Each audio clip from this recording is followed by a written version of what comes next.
Tapi dalam waktu tertentu ada yang hakikat itu disembunyikan, yang dimunculkan hanya adalah adab. Jangan mengatakan bahwa bala bencana takdir Allah, jangan, karena bertentangan dengan adab. Bala bencana terjadi akibat daripada kesalahan manusia dalam mengelola alam ini. Ya Allah biha, ya Allah biha, ya Allah bihusnil khatimah. Hikmah yang ke-120 dari Al-Hikam, berkata pengarang Imam Ahmad bin Athaillah As-Sakandari, "Idza aradallah ay yuzhira fadlah 'alaika khalaqa fika wa nasaba ilaika."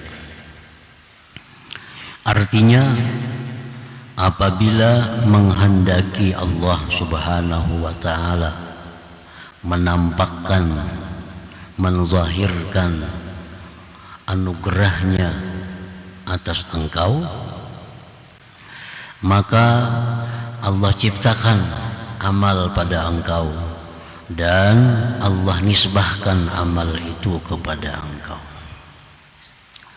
Itulah terjemah hikmah yang ke-120 ini. Min tamami fadlillah alaika ayyuhal abdu an khalaqa fikal amal wa nasabahu ilaik bi an qala laka ya abdi anta muti' wa muttaqin wa amil ala tara ila qawlihi ta'ala udkhulul jannata bima kuntum ta'malun.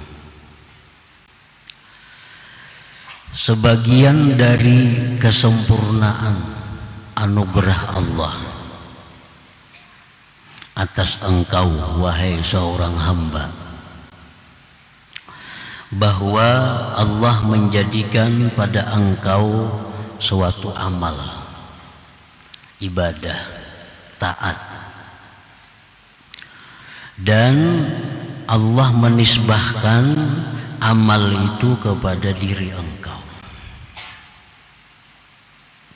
dengan bahwa Allah berfirman, wahai hambaku, engkau adalah orang yang taat, engkau orang yang takwa, engkau orang yang beramal.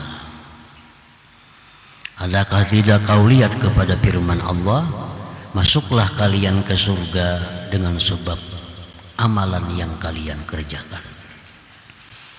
Nah, para muhibbin rahimakumullah, kita meyakini dari keterangan Al-Quran bahwa amal yang kita perbuat ini adalah ciptaan Allah.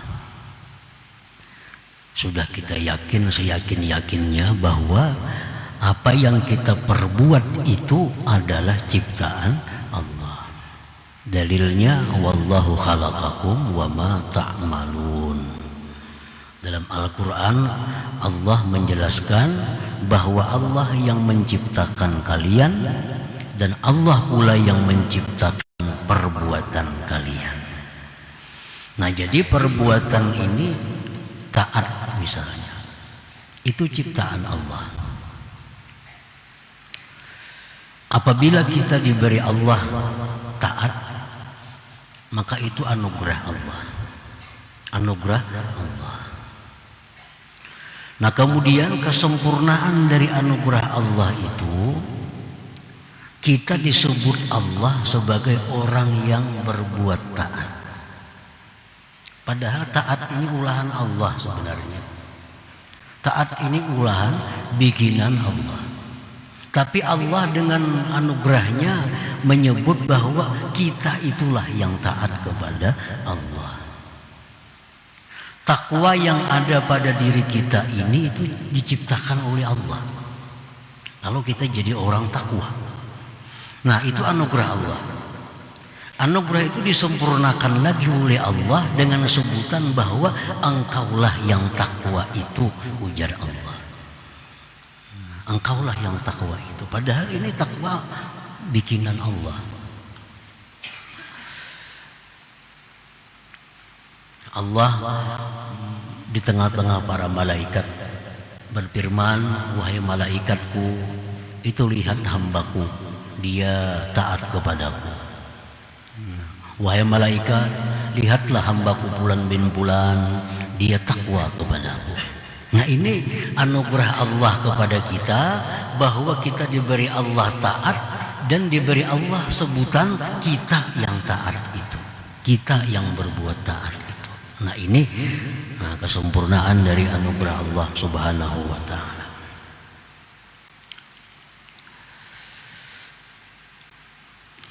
فإذا شهد العبد هذا الفضل العظيم واستولى عليه الحياء من سيده الكريم وانطلق لسانه بالدعاء والسؤال وقال يا ربي كما تفضلت علي بخلق الطاعة لي أنا خلي عنها بالحقيقة ووعدتني مع ذلك الثواب الجزيل والنجاة من العقاب fataqabbal minni wa anjiz lima wa'adtani kana dzalika musibah. Nah, apabila kita musyahadah, bila kita menyaksikan anugerah yang besar ini, diciptakan taat pada diri kita, disebut lagi pulang oleh Allah kita yang taat itu. Nah, bila kita menyaksikan itu anugerah dan kita malu terhadap Allah, nah, kita malu terhadap Allah, lalu bertuturlah lisan kita dengan doa.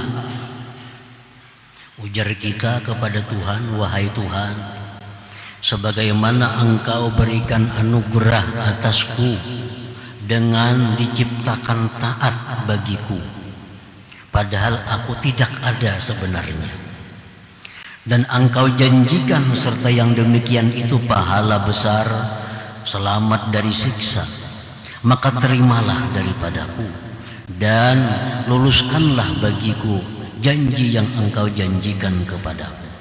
Nah, maka orang yang demikian itu musibah adalah benar. Karena dzalika musibah.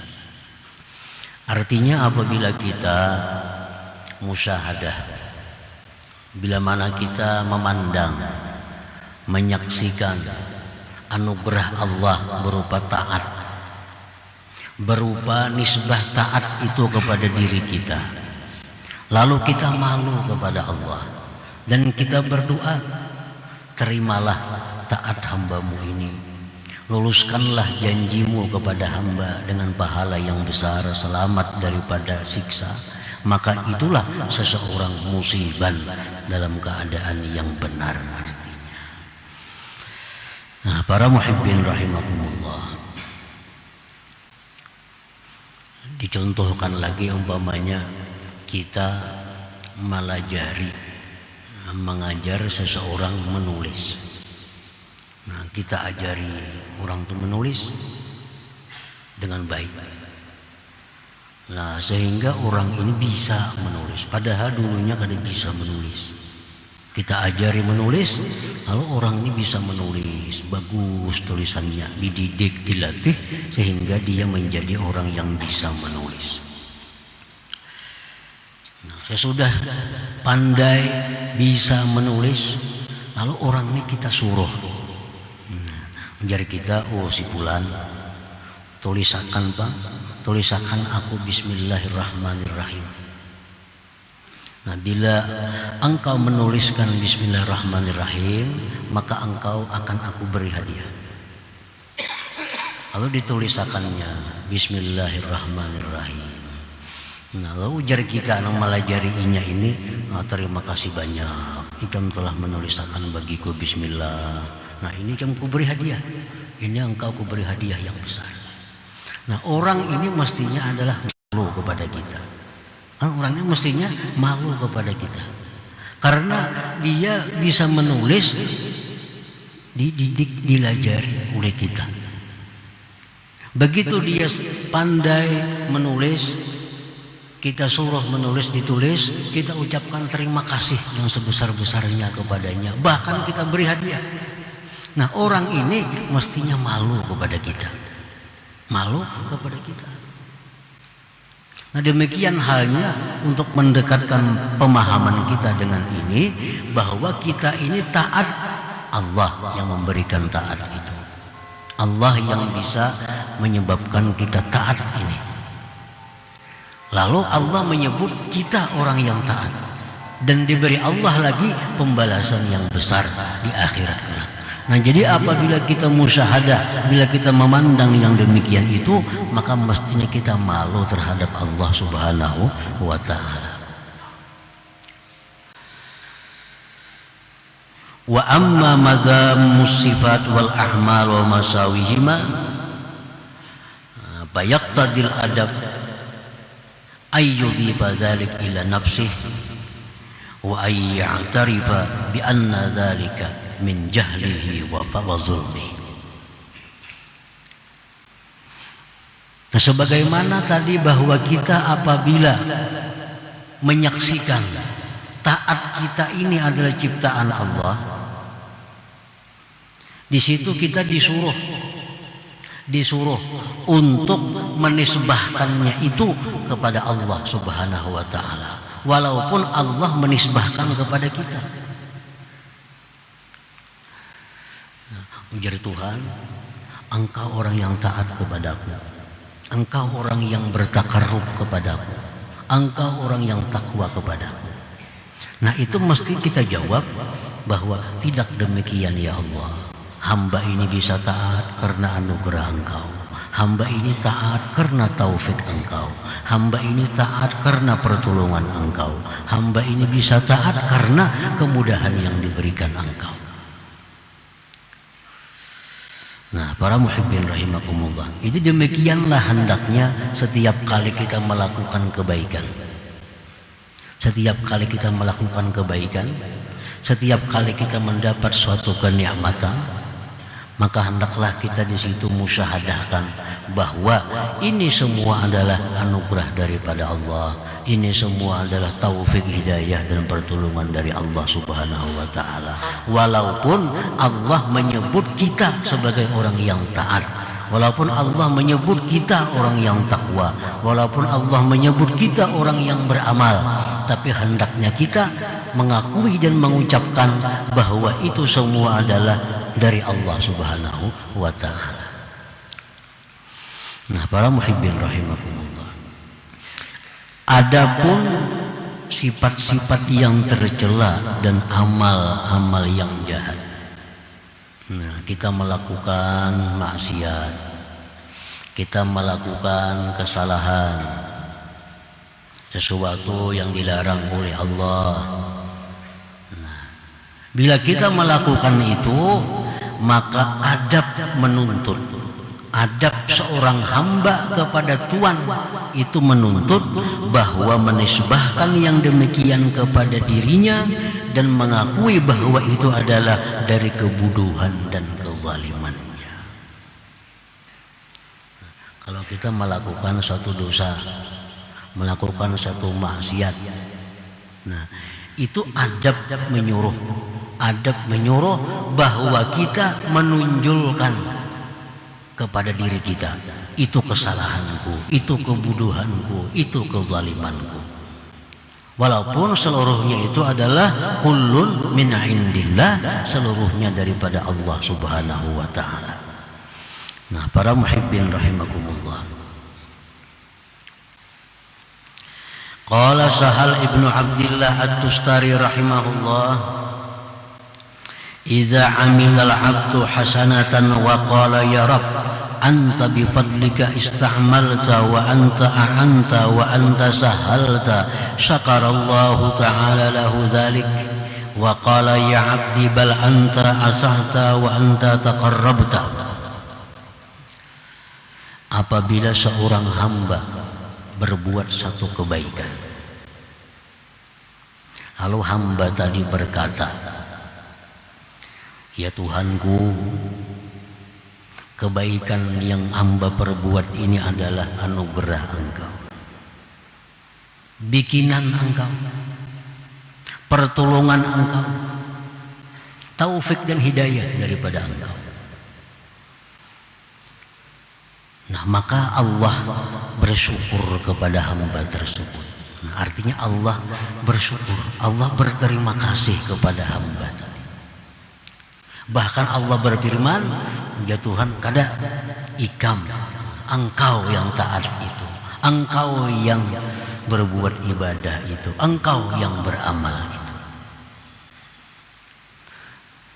Nah, jadi kalau kita berbuat satu kebaikan, satu taat, lalu kita akui bahwa taat ini adalah ciptaan Allah, taat ini anugerah Allah, taat ini adalah hidayah Allah, maka Allah akan menjawab, ya Tuhan, tidak, itu adalah perbuatan engkau, itu adalah takarrubnya engkau, itu adalah takwanya engkau. Wa idza nazara ila nafsihi wa qala ana amiltu wa ana ata'tu wa taqarrabtu a'radallahu anhu wa qala ya abdi ana waffaqtu wa ana a'antu wa ana sahaltu. Nah, apabila seorang hamba yang berbuat taat ini dia memandang kepada dirinya, aku yang berbuat taat ini, aku yang beramal ini, aku yang mendekatkan diri kepada Allah, maka Allah berpaling kepadanya, Allah berpaling daripadanya. Dan Allah menjawab, ujar Tuhan, tidak, aku yang memberi engkau itu petunjuk, aku yang memberi engkau itu taufik, aku yang menolong engkau, aku yang memudahkan engkau sehingga engkau bisa taat kepadaku. Nah, tentu Allah marah. Nah, kalau kita berbuat taat, kalau kita akui bahwa itu adalah perbuatan kita, kita akui bahwa itu adalah kemampuan kita akui itu adalah taat kita, nah kita akui, Allah berpaling. Dan Allah menjawab, bukan, itu bukan dari kamu, itu aku yang menciptakan, aku yang memudahkan sehingga engkau bisa taat, aku yang memberi taufik sehingga engkau bisa taat. Wa idza amila sayyi'atan wa qala ya rabbi anta qaddarta wa anta qadaita wa anta hakamta ghadiba al-maula wa qala ya abdi bal anta asa'ta wa anta jahilta wa anta asaita. Apabila seorang hamba itu berbuat dosa, nah, hamba ini berbuat dosa, lalu hamba ini berkata, ujar si hamba, aku berbuat dosa itu karena takdir engkau ya Allah, karena takdir engkau ya Allah, aku berbuat dosa, karena keputusan engkau ya Allah, hamba ini berbuat dosa. Maka Allah pun marah kepada hamba itu, Allah marah kepada hamba itu, dan Allah berkata, wahai hambaku, engkau yang jahat, engkau yang jahil, engkau yang maksiat. Wa idza qala ya rabbi ana zalamtu nafsi wa ana asa'tu wa ana jahiltu aqbala al-maula wa qala ya abdi ana qadaitu wa ana qaddartu wa qad afautu wa halumtu wa satartu. Apabila hamba yang berbuat maksiat, berbuat dosa, lalu dia mengakui, ya Allah, hamba telah menzalim diri sendiri, hamba orang yang jahat, hamba orang yang jahil, hamba orang yang banyak menentang engkau, hamba orang yang banyak dosa kepada engkau. Allah berhadap, ujar Tuhan, bukan engkau wahai hambaku, itu adalah takdirku, dan engkau kuberikan maaf, dan engkau tidak kusiksa, dan kututupi segala dosa-dosa engkau itu. Nah, para muhibbin rahimakumullah, jadi kesimpulan dari apa yang kita dengar daripada hikmah yang ke-120 ini, ada 3 perkara kesimpulannya. Yang pertama, fadlullah 'alal 'abdi bi khalqi ta'at bihi wa nisbatiha ilaih. Pertama, kesimpulannya bahwa anugerah Allah atas hamba pada menciptakan taat pada diri hamba dan menisbahkan taat kepada hamba. Itu kita meyakini, mengakui bahwa itu adalah anugerah Allah. Kalau kita ini dikatakan oleh Allah, hambaku si fulan itu orang yang taat. Nah, itu anugerah Allah. Hambaku si fulan itu orang yang takwa, itu anugerah Allah.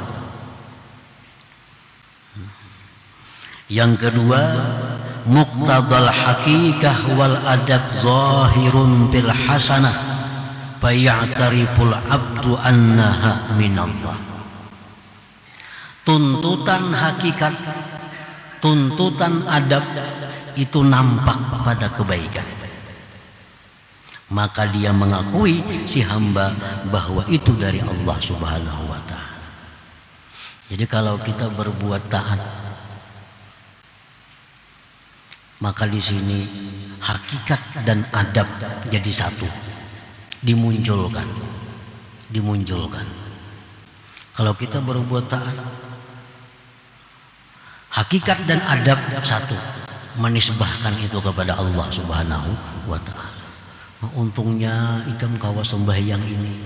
Nah, itu kita jawab, itu anugerah dari Allah Subhanahu wa ta'ala. Itu sesuai adab demikian, hakikatnya pun demikian pula. Untungnya orang yang naik haji, untungnya orang yang bersedekah. Lalu jarinya menjawab, itu anugerah Allah. Nah, jawaban orang itu tepat sesuai dengan hakikat dan adabnya. Nah, jadi apabila kita melakukan taat, melakukan ibadah, maka yang kita munculkan adalah hakikat dan adab. Hakikat dan adab adalah bahwa semua taat yang kita lakukan, semua ibadah yang kita perbuat itu fadlillah, anugerah daripada Allah Subhanahu wa ta'ala. Nah, yang kedua, yang ketiga, muqtadal hakikah khafiyyun bis sayyi'ah fala yultafatu ilaih wa muqtadal adab zahirun biha fayaqulul abdu annaha min nafsi. Tuntutan adab, tuntutan hakikat itu tersembunyi pada kejahatan, maka tidak dipandang. Sedangkan tuntutan adab itu nampak, maka itulah yang ditunjulkan. Apabila seorang berbuat dosa, tuntutan hakikat itu jangan dipandang. Tuntutan adab yang kita tunjulkan. Apa adabnya? Bahwa maksiat yang kita lakukan itu adalah merupakan kejahilanku, kebuduhanku, dan kezalimanku. Jangan sekali-kali mengatakan bahwa itu adalah takdir Allah, itu adalah keputusan Allah, jangan. Karena itu jangan dimunculkan dalam. Nah, pengertian jangan dimunculkan itu bukan ditiadakan. Ada tetap hakikat, tapi jangan dimunculkan.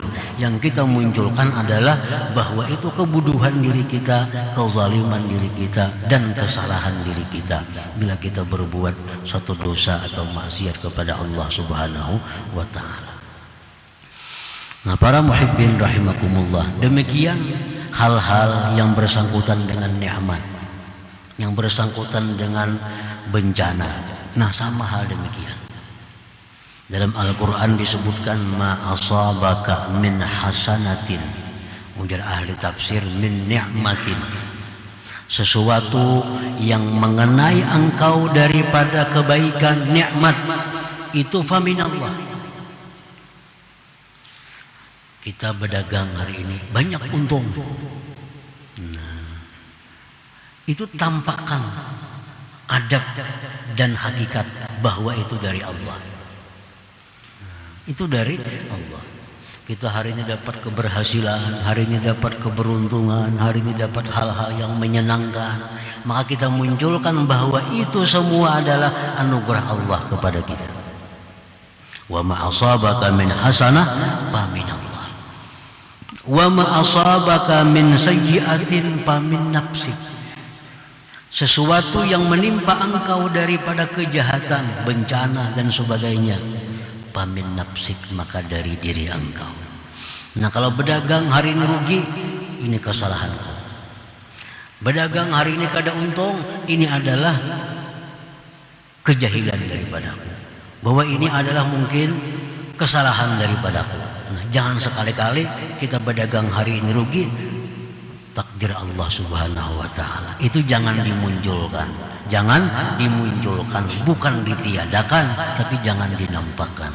Yang kita nampakkan adalah setiap yang tidak baik itu bahwa dari diri kita. Setiap yang baik itu dari Allah Subhanahu wa taala. Nah, demikian adabnya. Dalam perang Badar kita menang. Padahal jumlah kita cuma 313 orang, musuh ribuan. Menang perang Badar. Nah, itu min fadlillah, itu anugerah Allah. Anugerah Allah. Ini sesuai dengan adab dan hakikat. Kita bisa menang itu adalah anugerah Allah. Hakikatnya memang demikian dan adabnya memang demikian. Pada waktu perang Uhud kita ribuan orang, nah kita kalah. Nah, jangan sekali-kali mengatakan bahwa demikianlah takdir Allah, jangan. Nah, kenapa kita kalah pada perang Uhud? Itu karena kesalahan sebagian sahabat yang tidak taat kepada Rasulullah Sallallahu Alaihi Wasallam. Perang Uhud itu kalah, ya kada kawai orang takdir Tuhan. Nah, ini orang berhakikat tapi kada beradab. Hakikat tapi tidak beradab. Dalam hal-hal tertentu itu ada hakikat dan adab yang dimunculkan bersamaan dalam hal kebaikan, dalam hal nikmat, dalam hal ketaatan. Tapi dalam waktu tertentu ada yang hakikat itu disembunyikan, yang dimunculkan hanya adalah adab dalam hal-hal kejahatan, perbuatan maksiat, bala bencana. Jangan mengatakan bahwa bala bencana takdir Allah, jangan mengatakan itu. Karena bertentangan dengan adab. Bala bencana terjadi akibat daripada kesalahan manusia dalam mengelola alam ini. Kenapa banjir terjadi? Karena manusia sembarangan membuang sampah, karena manusia menebang pohon, karena ini, karena itu. Nah, itulah adab. Jangan sampai mengatakan bahwa bala bencana terjadi itulah takdir Allah. Nah, ini tidak beradab dengan Allah Subhanahu wa taala. Bila terjadi kemakmuran, terjadi baiknya ekonomi, bagusnya keadaan, suburnya alam, nah itu hanya bahwa itu adalah anugerah Allah Subhanahu wa taala yang diberikan kepada kita. Nah, demikian para muhibbin rahimakumullah tentang pemakaian hakikat dan adab itu. Nah, disinilah kita timbul amar ma'ruf nahi munkar. Di waktu kita melihat ma'ruf, nah, kita melihat kebaikan, yang kita tunjukkan di situ adalah hakikat dan adab kedua-duanya. Melihat orang taat kepada Allah Subhanahu wa taala. Nah, di situ untung itu orang dapat anugerah Allah Subhanahu wa taala. Kalau kita melihat ada sesuatu kemunkaran yang dilakukan, jangan memandang bahwa itu adalah takdir Allah. Jangan memandang bahwa itu adalah sudah keputusan Allah. Tapi pandanglah di situ adalah itu kejahilan dia, itu kebodohan dia, itu adalah kezaliman dia. Nah, supaya ada nahi munkar di situ. Nah, kalau di situ memandang takdir Allah juga, apa gunanya nahi munkar? Nah, jadi penggunaan adab dan hakikat itu kadang-kadang menyatu dalam hal kebaikan, kadang-kadang berpisah dalam hal kejahatan, dalam hal bala dan bencana dan seumpamanya. Nah, para muhibbin rahimakumullah, jadi kedudukan adab ini adalah sangat penting untuk tiap-tiap orang agar dia bisa menyandarkan kepada Allah sesuatu yang baik dan menyandarkan kepada dirinya sesuatu yang tidak baik, walaupun seluruhnya itu dari Allah Subhanahu wa taala. Ini masalah memunculkannya aja, bukan masalah ada meniadakannya, bukan. Masalah memunculkannya. Contohnya dalam diri kita itu ada takut dan harap kepada Allah. Dalam diri kita mesti ada takut dan harap kepada Allah. Cuma kapan harap itu yang kita menangkan?